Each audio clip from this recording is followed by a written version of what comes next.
The women men call intimidating are rarely the ones who shout. They are the ones who stop needing male validation. Why is it that the moment a woman claims her own psychological space, the room begins to shift? Watch the way a conversation changes when she walks in. The laughter drops an octave. The body language becomes guarded. It is not that she has done anything to them. It is that she has stopped doing anything for them. Intimidation is not an act of aggression. It is a byproduct of emotional independence. She stands in the center of her own life, unmoved by the opinions of those who watch from the periphery. This is not arrogance. It is the terrifying absence of a need to be liked. Most people are conditioned to trade their attention for approval, constantly checking the room for a mirror in the eyes of others. When she refuses to participate in that exchange, she leaves the observers without a script. They find themselves staring at a person who is entirely self-contained. The air in the room thickens. The silence grows heavy. This is the moment the status quo fractures, because she is not a participant in their play. She is simply present, and that presence is the most unsettling force of all. Society demands a specific version of femininity. It is a contract written in the fine print of every interaction. You are permitted to be seen, provided you remain accessible. The world is comfortable with a woman who is polished and visible, so long as she remains a mirror for others to see their own desires reflected back. But watch what happens when she stops reflecting. When she asserts emotional control, she stops being a resource. The comfort of the observer turns into a quiet, simmering unease. It is a visceral reaction to a loss of access. They expect a soft edge, a willingness to be reached, and a readiness to be validated. When she denies these things, the room shifts. The friendliness that once defined their interaction is replaced by a cold, hard curiosity. They scramble to categorize her, labeling her as difficult or cold, simply because she has reclaimed the space they assumed was theirs. She is no longer a public commodity. She is a private entity. And that, to the status quo, is a fundamental threat. The trap is sprung the moment she decides her internal compass is more reliable than their external demands. When a woman stops chasing, she effectively tears up the unspoken contract of pursuit. Most social interactions are built on this invisible ledger of debts and favors, a constant ping-pong of validation. But she stands in the center of her own life, anchored by a gravity that pulls inward, not out. Watch the observer when he realizes his usual signals are falling into a void. He offers a compliment, expecting the standard return of interest. She acknowledges it with a polite, neutral nod and immediately returns to her own focus. The air changes. He is left holding a gesture that no longer has a place to land. He expects her to perform the role of the seeker, to look for his approval, to adjust her posture to keep his interest alive. Instead, she remains unmoved, anchored by a terrifying lack of need for his validation. It is not an act of malice. It is the simple, honest abandonment of a performance she never signed up for. She is not playing hard to get. She is simply not playing at all. This realization hits the room like a physical weight. She does not care if you like her. That absence of need is the most radical position a person can hold. Consider the figures who haunt our collective imagination. Women like Angelina Jolie or Monica Bellucci have spent decades under the heavy weight of public labels. The world calls them cold. They call them difficult. They call them unreachable. But these words are not character assessments. They are maps of the observer's frustration. When a woman is emotionally self-contained, she refuses to play the role of a mirror. She will not reflect the insecurities of those who stand before her. Because she does not offer her vulnerability to anyone who has not earned it, she becomes a mystery, a void, a blank canvas. When people cannot categorize her, they feel a sharp, biting loss of control. They reach for their labels as a way to reclaim their footing. If she does not react to their demands, she must be broken. If she does not soften when they insist, she must be frozen. The observer is not seeing her.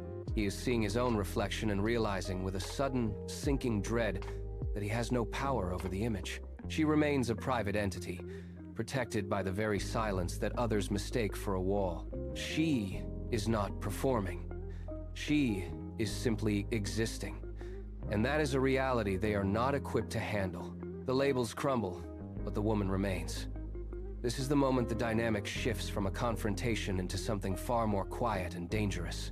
The observer looks for a reaction, finds none, and discovers that the silence is not empty, it is heavy. There is a shift in the temperature of the room. It is the transition from a social performance to a state of absolute, dark, feminine energy. This is not about the games people play in the light of day. It is about the hidden mechanics of influence that exist beneath the surface of every interaction. You feel it when you encounter someone who is truly, undeniably self-contained. The air thickens. The focus narrows.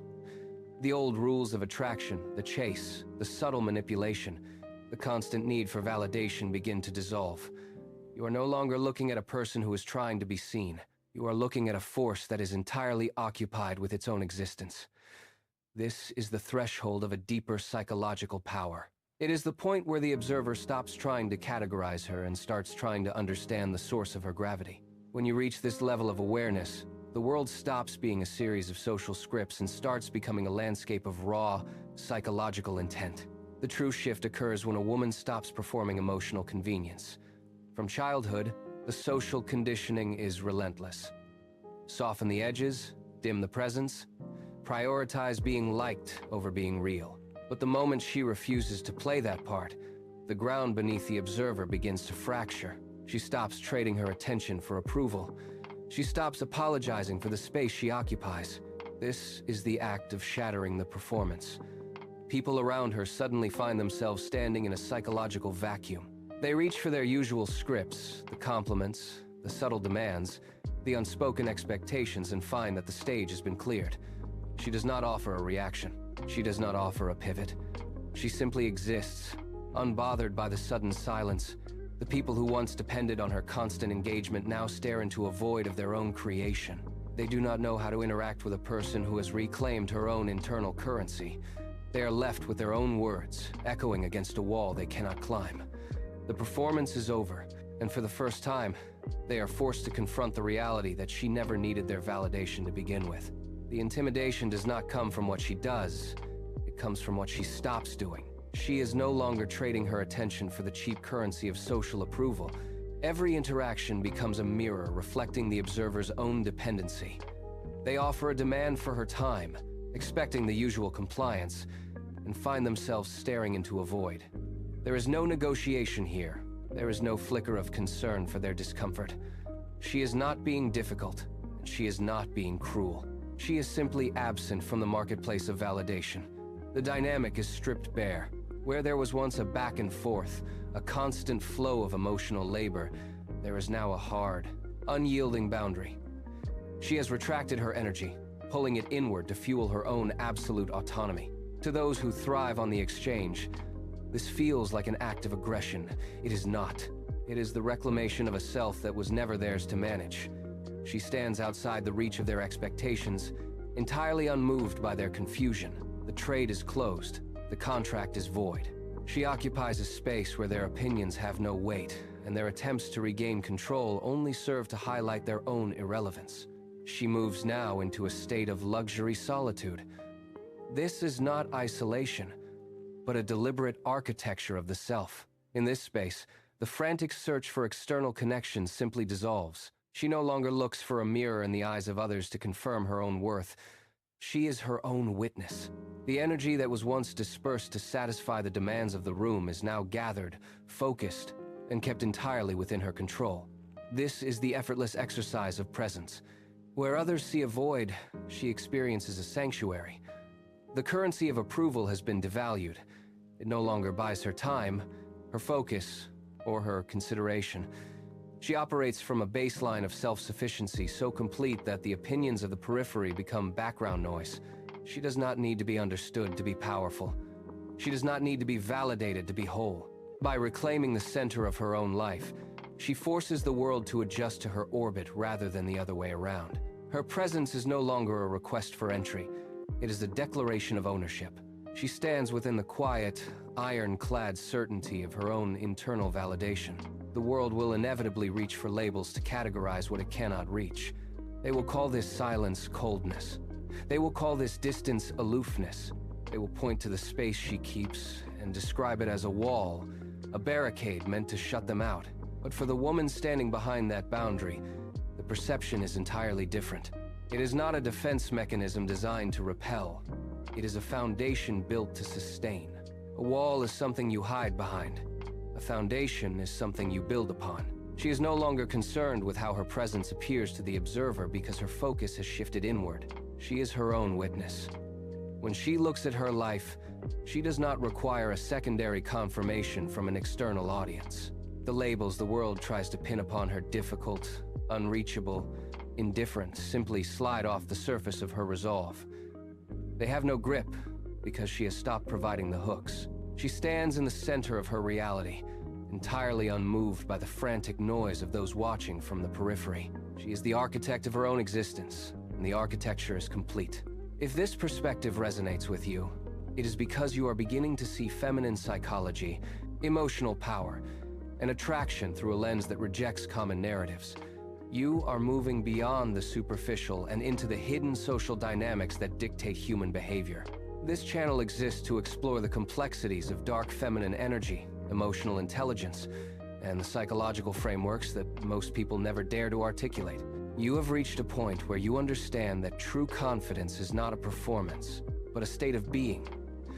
We are building a community for those who value depth over convenience and self-mastery over external validation.